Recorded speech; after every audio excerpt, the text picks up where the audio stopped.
Hello, I'm George Holzwarth, and I'm going to tell you everything you always wanted to know about wine.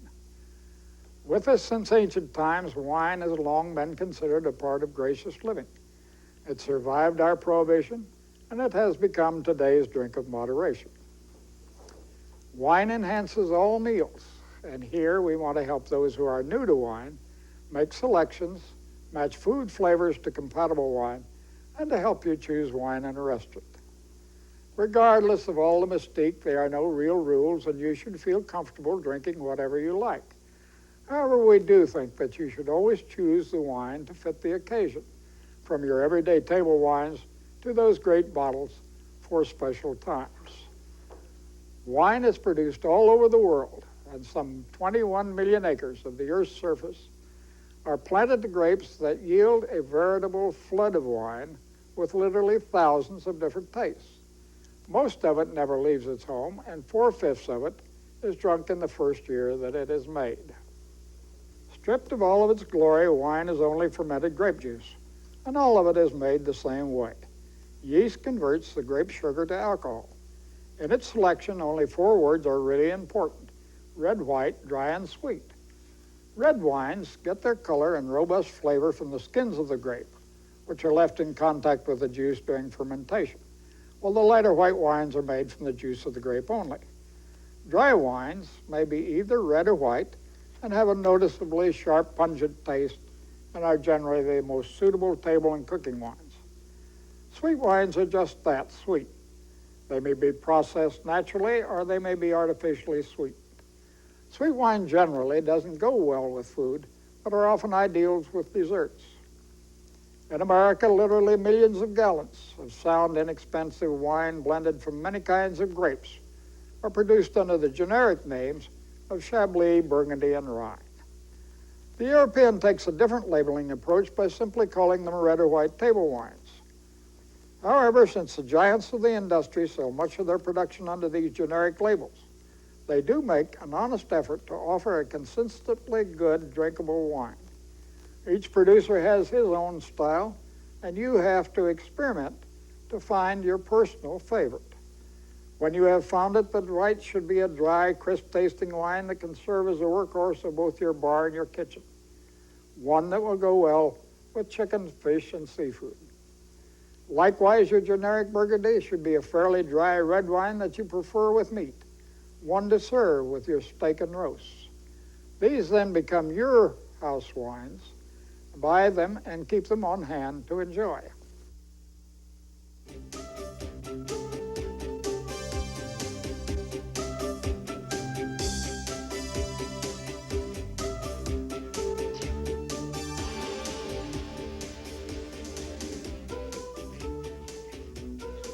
When you are learning about wine, a trip to the store is always exciting. Walk the aisles, read the labels, and ask questions. Always try to take home something new to sample. But those shiny labels and fancy displays are confusing. How do you know which wine to buy? It helps, of course, to have the advice of a knowledgeable wine merchant, but the answer is really quite simple. Just take a good look at the bottle. First, check the color. White wines are made to be drunk young, and they normally exhibit a bright, clear straw color that turns dark when they're old or spoiled. Red wines vary from a light red to a deep purple, but they, too, turn brown if they're bad. It is important that the better wines be stored on their side to keep the cork moist. Don't take the display bottle that's standing upright, but choose one instead from the bin, and never buy a bottle that is sticky or shows any leakage. Read the label. It contains a vast amount of information, and most do contain an honest description of the contents. Much of the confusion of wine terminology can be eliminated if you will simply remember that the better American wines are nearly always labeled with the name of the grape used, while the European wines are designated by the area in which they are grown. Wines that are named after the variety of grape are called varietals. These normally produce better wines than the generic blends of many grape and are a logical step up in quality. Virtually all wines are blended to achieve smoothness and long life, but by law, when the label shows the name of the grape, Cabernet Sauvignon, for example, it is your assurance that at least 51% of the wine in that bottle was made from that grape. Finish dates on the bottle are important as an indication of age, for some of the great red wines are meant to sleep and to grow mellow over the years. There are so many of these grape varieties, each producing its own characteristic wine, that it's impossible to name them all. Chief among them, however, are the Pinot Chardonnay and the Sauvignon Blanc, grapes that produce a crisp, tart white wine that goes well with seafood. The Chenin Blanc grape produces a wine that is slightly sweeter and a little less tart, and it is a perfect partner for light sauces and all veal and chicken dishes. Some of the major red wine varieties include the Premier Cabernet Sauvignon, the famous Pinot Noir, and the soft and pleasant Merlot. Among others, we have become fond of the Spanish Rojas. A careful blending of outstanding grapes with long aging in oak casks results in a light, dry red wine of great flavor and softness. Nothing seems to go quite as well with Italian foods as their native wines. There are many good ones, including the Valpolicella and the Bartolino, both of which seem to have been just made to go with spaghetti. But our real favorite is Chianti. Chianti is a word that is synonymous with Italian wine, and the very best of it comes from the golden hills of Tuscany. We don't often buy the straw-covered jugs, for the better wine comes in a regular bottle bearing the words Classico and Reserva on the label. Italian wine laws are very strict on the words Classico or Classico Superior, or your assurance that the wine was indeed produced in the designated area. When the word Reserva is added, the wine must have been aged in oak casks for at least 4 years before bottling.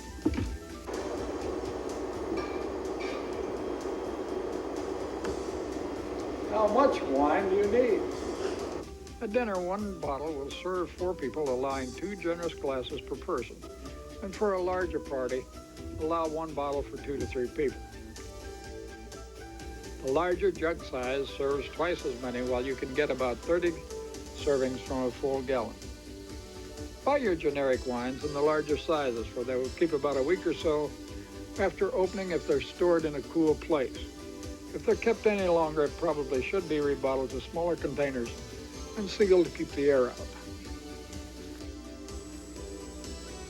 When you are buying large amounts, be sure to ask for discounts, for it is customary to allow 10 to 20% for full cases. And a few stores will even let you mix bottles or discount smaller amounts. When you get it home, the bottles may be kept anywhere in a cool, dark spot away from vibration, sunlight, and heat, but never on top of the refrigerator. Cellaring, or the aging of wine, is a complex subject usually reserved for those great bottles that require years to reach their full potential. It would be foolish to suggest a cellar of inexpensive wine, since most of what we discussed is released ready to drink and probably will not improve with age. However, wine, like any food staple, should be kept on hand for convenience.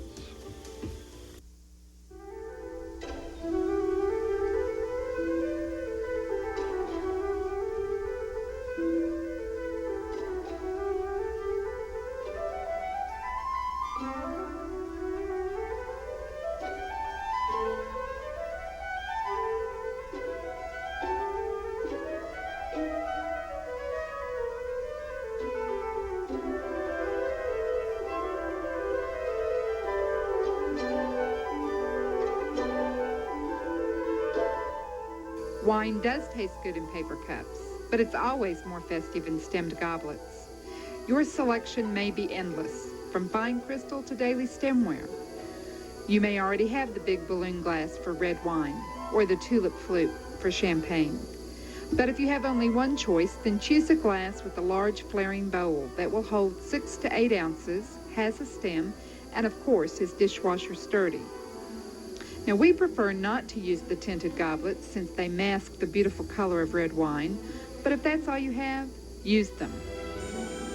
Champagne, white wine, and the rosés are always served chilled. 30 minutes in an ice bucket or an hour in the refrigerator will be just about right. We often fill glass carafes from our jugs, sealed to keep the air out, and serve cold from these. Recently, some wines have become available in plastic boxes for more convenient refrigerator storage.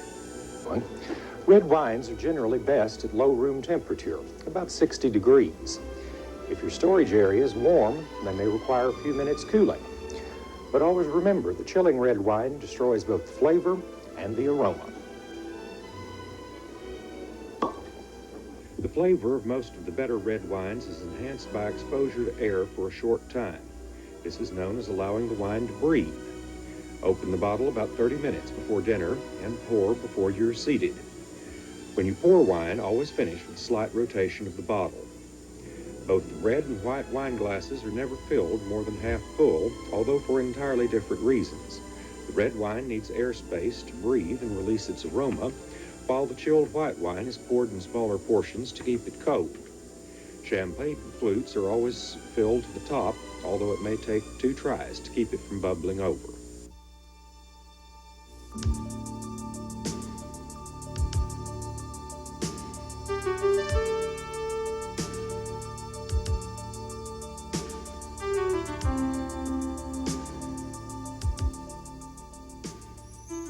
The love of wine is largely a matter of acquired taste, and the new wine drinker invariably prefers white to red and generally likes sweet wine. However, as you drink more of it, you might find that your tastes change. When you're first learning about wine, forget all about the verbosity of wine terminology, for at this point you should experiment with new tastes to find wines that you enjoy. A fun way to compare wine is to hold a tasting party at which the guests are each told to bring a different wine or a different brand. Whatever you call it, a wine tasting is still a party with drinks. And if you're serious about tasting, then pour very small portions, just a few ounces. Normally, 1 bottle is sufficient for 10 to 12 people. The tasting order is usually white before red and sweet before dry. It is probably best to judge wines of the same price range to avoid quality differences. Tonight we'll be tasting 3 white wines and 3 red wines. The white wines will be tasting a generic Chablis, a Sauvignon Blanc, and a Chardonnay. Red wines will be tasting a European generic red wine, a Merlot, and a Spanish Rioja. Taste these wines by themselves.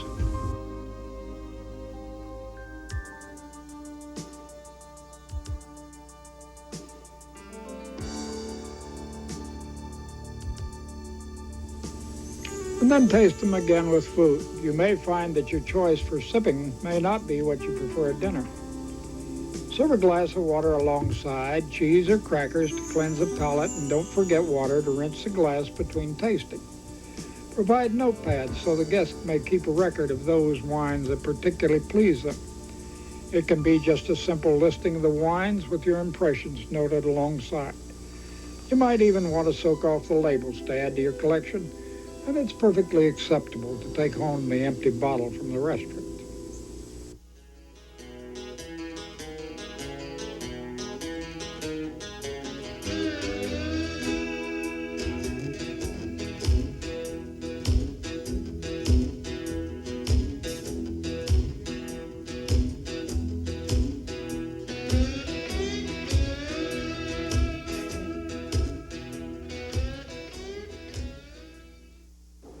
May I see your wine list, please?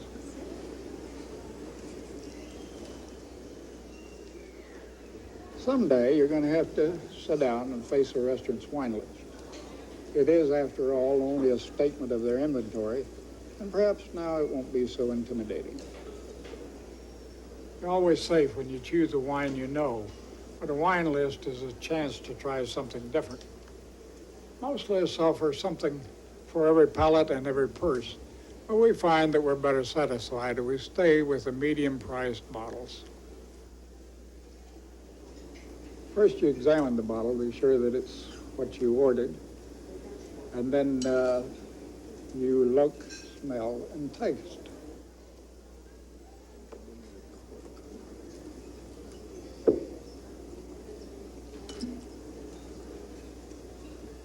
The cork should be wet with wine, and it should smell good. If it has a vinegary or musty taste, something's wrong.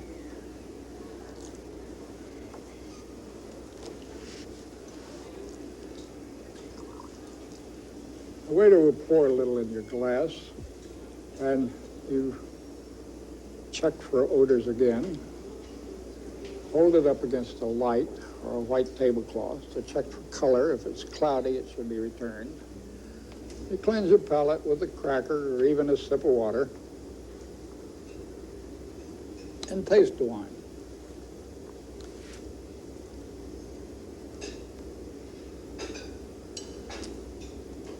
Take a small sip, swirl it in your mouth, breathe in through your lips. Remember that you are checking for the soundness of the wine and not for its quality. If the wine is satisfactory, a nod and the waitress will serve the glasses, filling your glass last.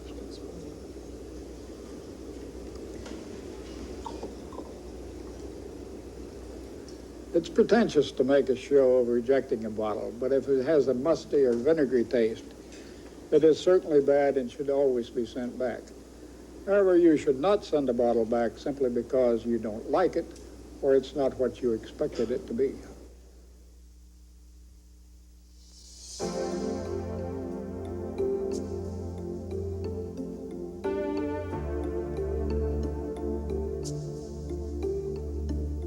It is perfectly all right to serve your basic Chablis to large groups, for it is relatively inexpensive and does go well with most hors d'oeuvres.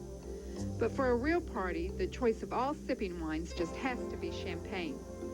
Champagne is the toasting wine, the wine of birthdays and anniversaries, the wine of celebration, the very essence of success.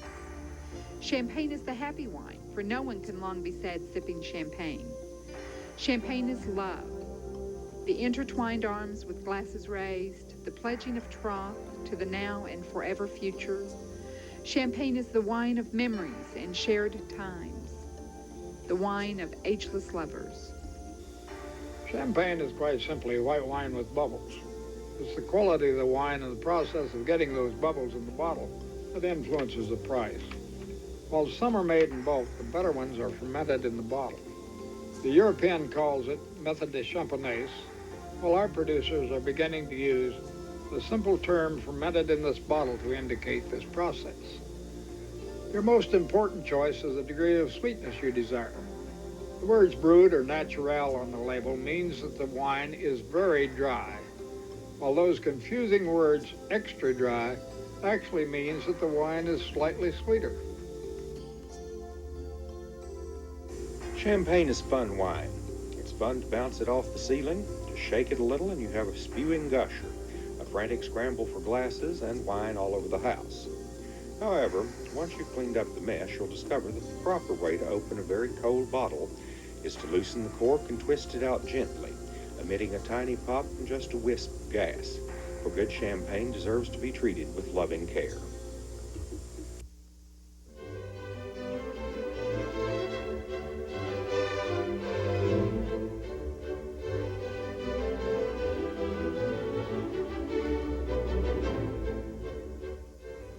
But George, I don't like red wine. That's fine. Drink white wine. There are no real rules.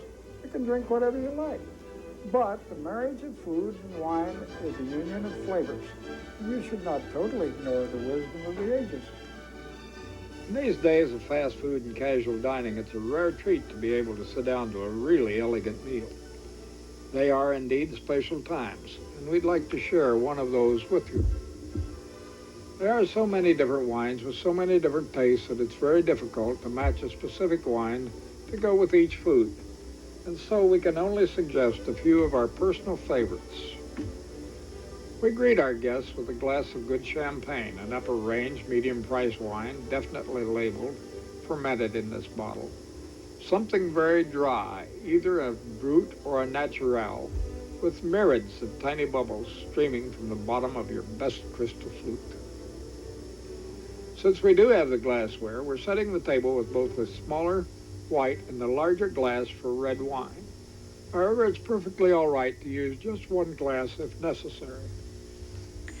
Our first course is a medley of chilled seafood, small portions of smoked salmon with a dill mustard sauce, crab louis in plum tomato shells, and caviar stuffed eggs.